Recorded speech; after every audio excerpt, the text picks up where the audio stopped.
Episode 458. Aksi Winardiyu. Kak Morgan Chen, bagaimana menurutmu? Revin Chu mengalihkan pandangannya ke Morgan Chen. Setelah mengatakan ini itu, pada akhirnya, semuanya tergantung pada pilihan Morgan Chen. Jika Morgan Chen tidak mau terlibat dalam masalah ini, bahkan jika dirinya sudah mengaturnya sedemikian rupa, maka semuanya hanya akan sia-sia saja. Kapan pertaruhan itu akan dimulai? Morgan Chen bertanya sambil tersenyum. Revin Chu tampak bahagia. 3 hari lagi. Yah, kalau begitu aku bisa.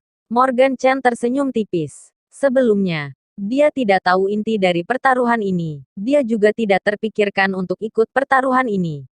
Sekarang dia tahu cerita dalam pertaruhan ini, jadi ia pun harus bermain. Bukan demi yang lain, melainkan demi Kamikakuishi dan murid Dewa Pisau. Lagi pula, murid Dewa Pisau baru saja menyerangnya beberapa hari yang lalu. Jadi bagaimanapun, ia harus membalas semua ini. Terima kasih, Saudara Morgan Chen. Revin Chu dengan sungguh-sungguh menggenggam tinjunya dan berterima kasih padanya. Sebenarnya, Morgan Chen setuju untuk bermain, ikut andil untuk sesuatu yang tidak banyak berpengaruh padanya, bahkan menyebabkan permusuhan dari Qiansui Chamber of Commerce. Morgan Chen, dia pasti memahami ini. Tetapi keputusan terakhirnya adalah ikut bertarung, hingga membuat Revin Chu sedikit terharu. Oh iya, Saudara Morgan Chen, sebutkan saja kalau kamu memiliki permintaan.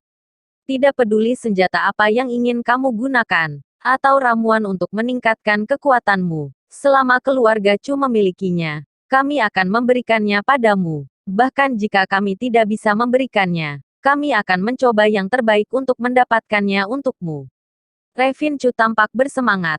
Untuk seniman bela diri, ada banyak cara untuk meningkatkan kekuatan tubuhnya dalam waktu singkat, dan dua yang paling sederhana adalah untuk mendapatkan senjata yang berguna dan menelan pil untuk meningkatkan kekuatan tubuhnya. Tentu saja, dibandingkan dengan senjata, pil untuk meningkatkan kekuatan tubuh memang kurang umum di pasaran. Tetapi dengan energi keluarga Chu, bukan tidak mungkin untuk mendapatkan pil semacam itu. Terima kasih, Kak Chu, tetapi aku tidak punya permintaan apapun. Bisa ikut bermain pada waktunya tiba saja sudah cukup. Morgan Chen tersenyum dan berkata, di wilayahnya saat ini, selama Jepang tidak berada di pengadilan oleh Watanabe Taichi sendiri, dia masih bisa membunuh yang lainnya. Tentu saja, Revin Chu tidak mengetahui hal ini. Revin Chu, atau keluarga Chu, sekarang memiliki probabilitas tinggi untuk berpikir bahwa ia adalah tahap akhir kungfu tingkat pertama. Mereka tidak pernah berpikir kalau ia sekarang adalah kungfu tingkat kedua awal. Kamu tidak perlu khawatir masalah lapangan nanti, aku akan membereskannya. Revin Chu menepuk dadanya untuk memastikan bahwa, pada kenyataannya, Qiansui Chamber of Commerce paling takut pada orang-orang dari 3 aliansi utama. Selama Morgan Chen bukan dari 3 aliansi utama, sikap mereka terhadap masalah ini akan begitu meremehkannya. Dan mereka tentu saja tidak akan begitu menekan kamar dagang Danau Nakaumi. Setelah berdiskusi dengan Revin Chu tentang pertarungan itu, Morgan Chen meninggalkan Chu Mansion dan langsung pergi ke tempat parkir bawah tanah bersama Raphael Lee. Begitu dia tiba di tempat parkir bawah tanah, ekspresi wajah Morgan Chen menjadi suram. Di tempat parkir tadi, Audi A6-nya, yang baru saja dibeli beberapa hari yang lalu, sudah hancur berantakan, hampir berubah menjadi tumpukan besi tua. Di kaca depan, ada juga kapak pemadam api setinggi setengah orang. Tentu saja, mobil itu dihancurkan dengan kapak pemadam kebakaran setelah ia dan Raphael Lee pergi. Itu pasti ulah Wirnandiyu si cucu itu.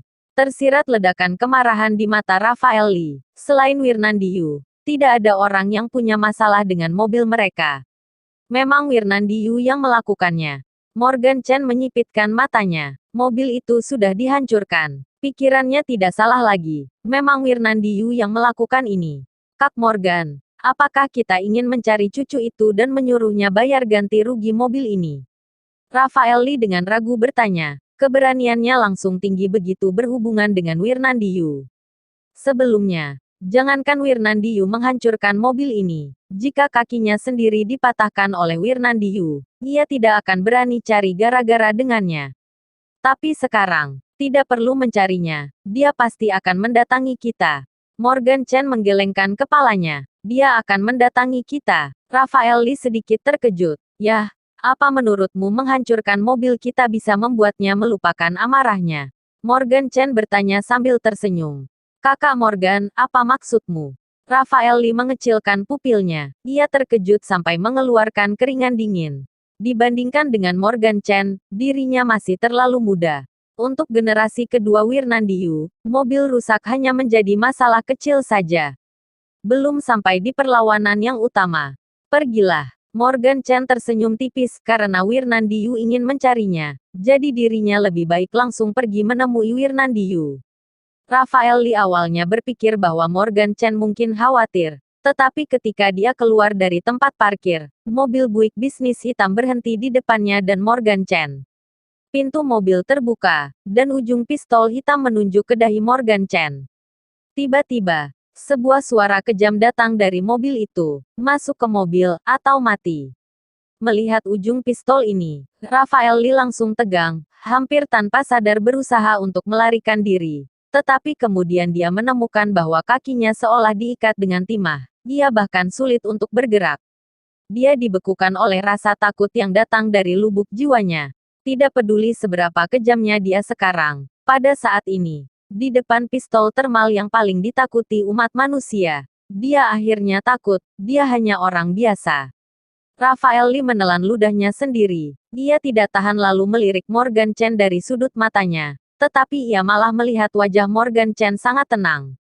Seolah sedang melihat pistol mainan saja, bukan pistol sungguhan. Apakah Wirnandiyu yang menyuruh kalian datang? Morgan Chen bertanya dengan senyum tipis, meskipun ujung pistolnya sudah dekat, tapi ia malah menunjukkan sikap seolah tak takut sama sekali.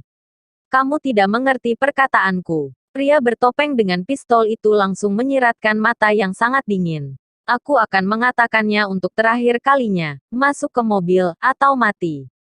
Setelah mengatakan ini, pistol di tangan pria bertopeng itu beberapa senti lebih dekat ke kepala Morgan Chen. Dalam adegan ini, Rafael Lee hampir melemah. Pada saat ini, Morgan Chen tersenyum, haha, masuk ke mobil. Hitung-hitung berkenalan. Melihat Morgan Chen bersedia untuk bekerja sama dengannya, pria bertopeng itu mendengus dan meletakkan pistolnya. Segera, pintu belakang langsung terbuka. Morgan Chen dan Rafael Lee masuk ke mobil itu satu persatu. Setelah memasuki mobil, baru tahu, dalam mobil Buick bisnis yang luas ini, selain pria bertopeng dan sopirnya, ada dua pria besar berbaju hitam juga.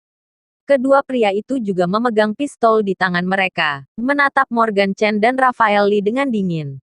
Melihat pertempuran seperti itu, Rafael Lee tiba-tiba merasa sangat lemas. 3 orang dan 3 pistol.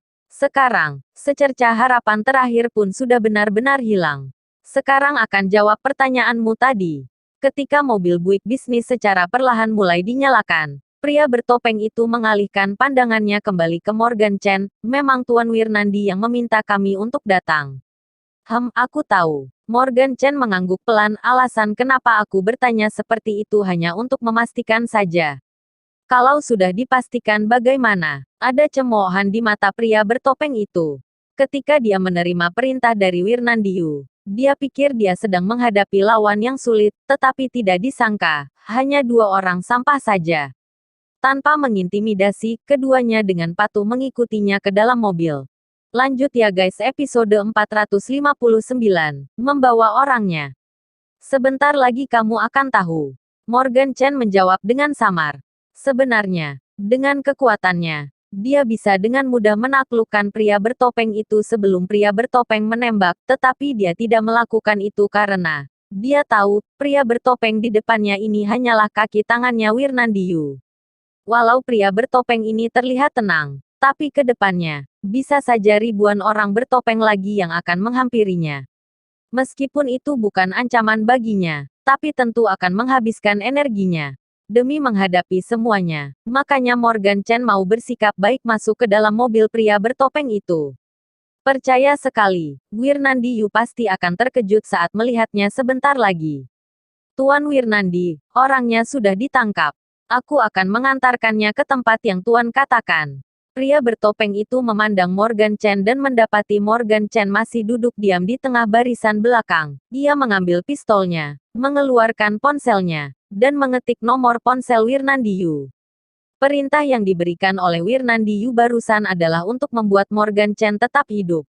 Wirnandiyu menyuruhnya untuk melampiaskan amarahnya pada Morgan Chen, buat Morgan Chen benar-benar sangat menderita. Jika bukan karena perintah Wirnandiyu, pria bertopeng itu akan menembak dan membunuh Morgan Chen pada pandangan pertama saat melihat Morgan Chen. Kak Roger, yang ini terlalu mudah. Di sisi lain telepon itu, Wirnandiyu baru saja menelepon seorang artis yang tidak begitu terkenal, lalu melampiaskan amarahnya dengan keras. Dia merokok setelah berpikir. Ketika dia mendengar kata-kata Tom Wang, dia tertawa, aku di East Palace Villa, bawa dia ke sini. Baik, Tuan Wirnandi. Tom Wang menjawab dengan suara berat, kemudian menutup teleponnya. Kak Roger, apa rencana Tuan Wirnandi dengan orang ini? Setelah Tom Wang menutup telepon, pria berpakaian serba hitam di barisan belakang bertanya dengan penuh rasa ingin tahu. Aku rasa, kemungkinan besar ia akan dicincang oleh Tuan Wirnandi, lalu diumpankan ke anjing peliharaannya. Seorang lelaki besar berbaju hitam mencibir. Mau membereskan orang ini seperti apa? Tom Wang bergurau. Itu tergantung pada suasana hati Tuan Wirnandi. Jika Tuan Wirnandi dalam suasana hati yang baik, dia mungkin hanya memotong-motong orang ini dan menjadikannya pakan anjing saja. Jika Tuan Wirnandi dalam suasana hati yang buruk, maka keluarga orang ini tidak akan selamat malam ini. Tom Wang mengatakan kalimat terakhir ini dengan mencibir. Setelah mengatakan ini, seluruh buik bisnis ini dipenuhi dengan hawa dingin yang mematikan. Dua pria besar berbaju hitam lainnya, bersama dengan sopir yang duduk di depan, mulai bergidik. Mereka tahu betul Tom Wang ini memang sangat serius, bukan hanya untuk bersenang-senang. Wirnandiyu sangat mungkin untuk benar-benar melampiaskan emosinya pada keluarga Morgan Chen dan Rafael Lee. Kalau tidak menyangkut keluarga, didengarkan saja sudah cukup. Pada saat ini, Rafael Lee takut dengan kata-kata Tom Wang. Dia tidak menyangka Wirnandiyu akan begitu kejam bahkan sampai tidak akan membiarkan keluarganya untuk bebas. Setelah beberapa saat merasa sangat ketakutan, Rafael Lee mengertakkan giginya. Pandangan tegas terlintas di matanya. Dia tidak bisa menunggu kematian seperti ini lagi. Jika ketiga pria berpistol ini disuruh mengantarkannya dan Morgan Chen ke Wirnandiyu, maka saat itu tiba, ia akan langsung berhadapan dengan kematian. Bahkan jika membawa keluarganya, mungkin hidupnya tidak akan bertahan sampai malam ini. Dia harus berjuang untuk hidupnya. Memikirkan hal ini, Rafael Lee mau tidak mau mengalihkan perhatiannya ke Morgan Chen. Ia tampak ingin membuat kesepakatan dengan Morgan Chen. Dan Morgan Chen juga menatap Rafael Lee saat ini. Melihat Rafael Lee sudah membuat keputusan dalam waktu sesingkat itu, langsung terlintas kelegaan dari tatapan mata Morgan Chen. Dia tidak salah lihat orang. Rafael Lee memang layak untuk dipilih. Meskipun penampilan biasa Rafael Lee selalu terlihat sangat bimbang. Namun dalam menghadapi peristiwa besar, Rafael Lee malah terlihat begitu mendominasi. Mampu membuat keputusan putus asa untuk melawan tiga pria berpistol dalam waktu yang singkat setidaknya menunjukkan akan munculnya masalah besar. Rafael Lee bukanlah orang yang bodoh. Saat tiba waktunya untuk bertarung, dia akan berani untuk bertarung. Sikat. Pada saat ini, dengan seruan keras ini, Morgan Chen mulai melakukan aksinya. Tangannya keluar seperti kilat. Kedua tangannya menghantam pergelangan tangan dua pria besar berbaju hitam di belakangnya. Kamu, ekspresi dua pria besar berbaju hitam itu langsung berubah. Tanpa sadar mereka langsung berseru. Krek. Tetapi sebelum seruan datang dari mulut mereka, mereka mendengar suara tulang yang patah. Detik berikutnya, kedua pria besar berpakaian hitam itu berteriak bersama, dan pistol di tangan mereka langsung jatuh. Setelah pukulan yang sukses, Morgan Chen tidak menghentikan aksinya. Ia mengubah tangannya menjadi pisau. Bak cahaya hantu, kedua tangan itu langsung mendarat di leher kedua pria besar itu. Kedua pria besar itu langsung pingsan sebelum sempat untuk berteriak. Semua ini terlihat sangat rumit, tapi sebenarnya terjadi dalam sekejap mata. Bahkan waktu yang digunakan Morgan Chen untuk membuat kedua pria besar ini pingsan tak sampai 2 detik. Pada saat ini, Tom Wang di depan akhirnya baru menyadari ada sesuatu yang salah. Hampir tanpa sadar, Tom Wang berbalik untuk menarik pistol di pinggangnya. Hasilnya, ia malah disambut oleh ujung pistol yang mengarah padanya dari kegelapan di dalam mobil itu.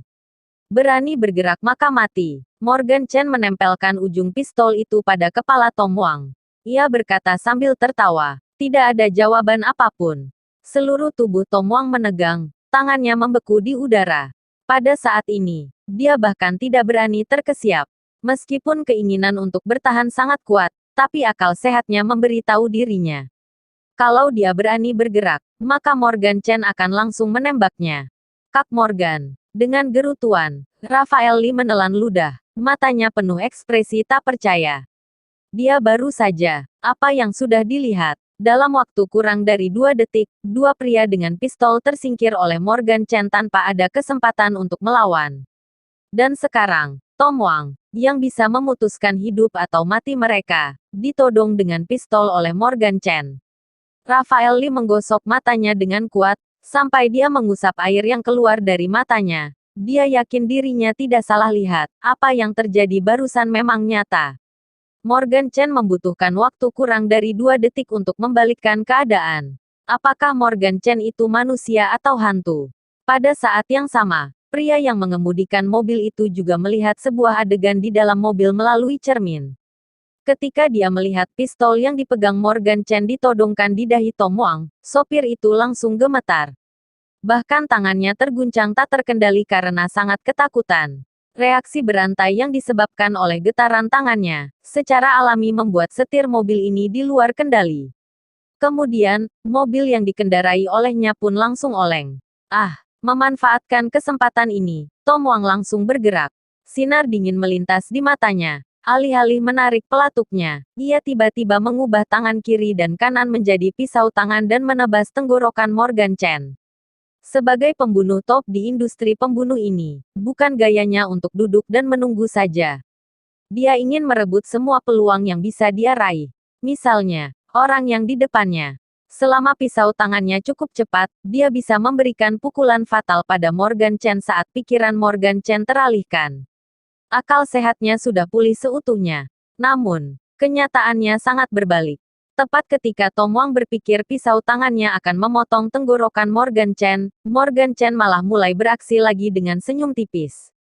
Sebuah bayangan hantu melintas dan pergelangan tangan Tom Wang sedikit terjepit oleh Morgan Chen.